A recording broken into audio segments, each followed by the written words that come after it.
Hello students, SN professional classes से मैं अमन गुप्ता आज आपके लिए लेके आया हूँ। हमने जो सीरीज़ स्टार्ट की हुई है सीसीएस यूनिवर्सिटी द्वारा 2021 के मेन एग्जामिनेशन में बीकॉम फाइनल ईयर का सब्जेक्ट है इकोनॉमिक लॉ का नेक्स्ट पार्ट। तो चलिए स्टूडेंट स्टार्ट करते हैं।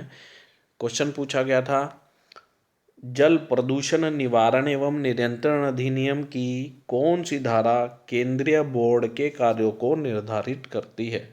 तो इस क्वेश्चन का जो करेक्ट आंसर है वो है धारा 16, ऑप्शन नंबर सी इसका करेक्ट आंसर है। नेक्स्ट क्वेश्चन है, जल प्रदूषण को रोकने तथा नियंत्रण के लिए बनाए गए अधिनियम का क्या नाम है।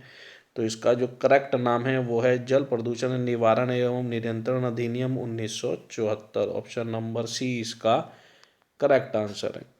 चलिए नेक्स्ट क्वेश्चन जानते हैं। नेक्स्ट क्वेश्चन है, जल प्रदूषण निवारण एवं नियंत्रण अधिनियम की किस धारा में केंद्रीय बोर्ड को परिभाषित किया गया है। तो केंद्रीय बोर्ड को धारा 3 के अंतर्गत परिभाषित किया गया है।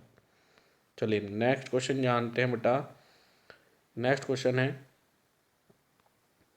जल प्रदूषण निवारण एवं नियंत्रण अधिनियम के अंतर्गत परिवाद किसके द्वारा दायर किया जा सकेगा।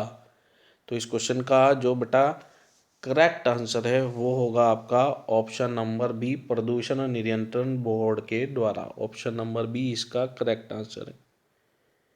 नेक्स्ट क्वेश्चन है, जल प्रदूषण निवारण एवं नियंत्रण अधिनियम के प्रावधानों तथा नियमों का उल्लंघन करने पर दंड हो सकता है 10,000 रुपये का दंड, 3 माह तक की कैद, उपरोक्त दोनों या उपरोक्त में से कोई नहीं। तो स्टूडेंट इस क्वेश्चन का जो करेक्ट आंसर है 10,000 का अर्थदंड और 3 माह तक की कैद, उपरोक्त दोनों होंगे। ऑप्शन नंबर सी इसका करेक्ट आंसर है। चलिए नेक्स्ट क्वेश्चन जानते हैं। तो नेक्स्ट क्वेश्चन है आपका, पर्यावरण को लेकर फिलहाल कौन सा विचार सर्वाधिक मान्य है। ऑप्शन दिए गए हैं, जैव केंद्रित विचार, पर्यावरण केंद्रित विचार, नीतिगत केंद्रित विचार या मानव केंद्रित विचार। तो स्टूडेंट्स इस क्वेश्चन का जो करेक्ट आंसर है वह है आपका ऑप्शन नंबर डी, मानव केंद्रित विचार।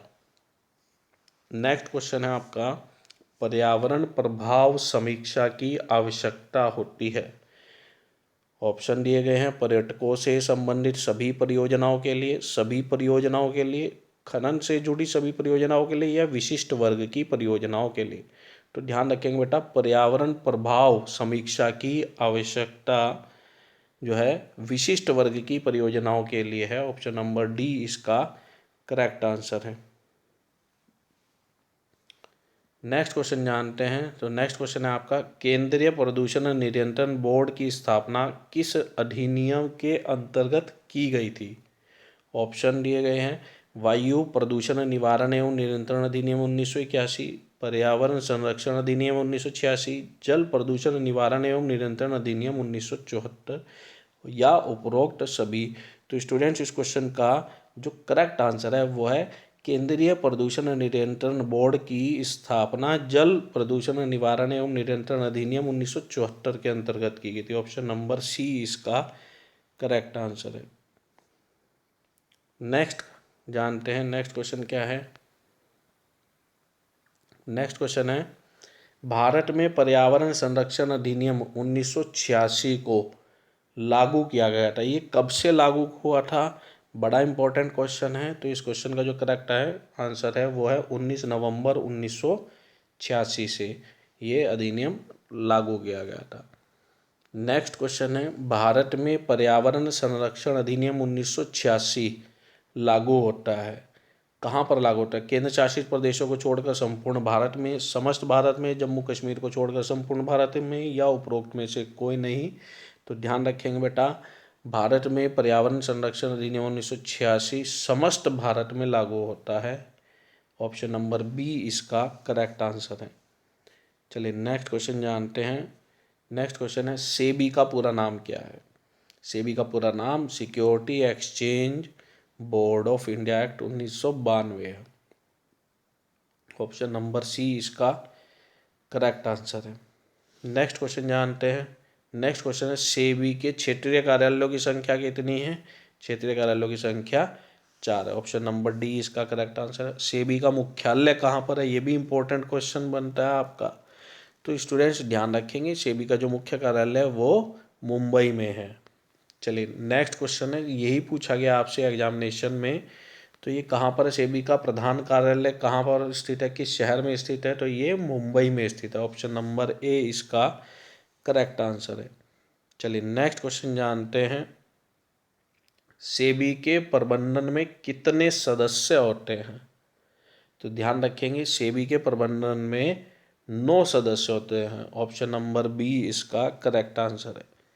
नेक्स्ट क्वेश्चन है बेटा, सेबी के अध्यक्ष तथा सदस्यों के कार्यकाल से संबंधित कौन सी धारा है?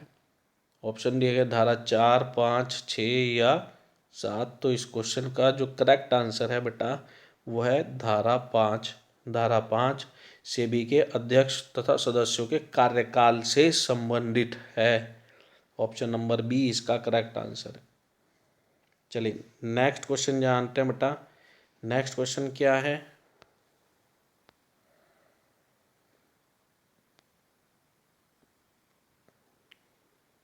नेक्स्ट क्वेश्चन है, निम्नलिखित में से सेबी का कौन सा कार्य है? ऑप्शन दिए गए हैं, प्रतिभूतियों के आंतरिक व्यापार पर रोक लगाना, प्रतिभूतियों के कपट में एवं अनुचित व्यापार व्यवहारों की रोकथाम करना, निवेशकों को शिक्षित करना और उपरोक्त सभी। तो स्टूडेंट्स ध्यान रखेंगे, इस क्वेश्चन का जो करेक्ट आंसर है वो है उपरोक्त सभी। चलिए नेक्स्ट क्वेश्चन है, एक आपका सेबी से ही संबंधित है। क्या कि निम्नलिखित में से कौन सी शक्ति सेबी को प्राप्त है? तो स्टूडेंट्स कौन कौन सी शक्ति प्रदान की गई है सेबी को? निरीक्षण की शक्ति भी है, प्रतिभूतियों आदि में व्यापार को स्थगित करने की शक्ति भी है, सूचना प्राप्त करने की शक्ति, अर्थात उपरोक्त सभी इसका सही आंसर होगा 77 का ऑप्शन नंबर डी। यहाँ पे एक इम्पोर्टेंट आपको बात बतानी बेटा, एक इम्पोर्टेंट क्वेश्चन है। जो इन्वेस्टर है उनको एजुकेट करने के लिए सेबी द्वारा एक प्रोग्राम भी चलाया जा रहा है जिसको कहते हैं कोना कोना शिक्षा। आपसे एग्जाम में ऐसे भी क्वेश्चन पूछा जा सकता है, कोना कोना शिक्षा अभियान किस इंस्टीट्यूशन के द्वारा चलाया जा रहा है? तो ये सेबी के द्वारा चलाया जा रहा है, अच्छे से याद रखेंगे। चलिए नेक्स्ट क्वेश्चन जानते हैं। नेक्स्ट क्वेश्चन है,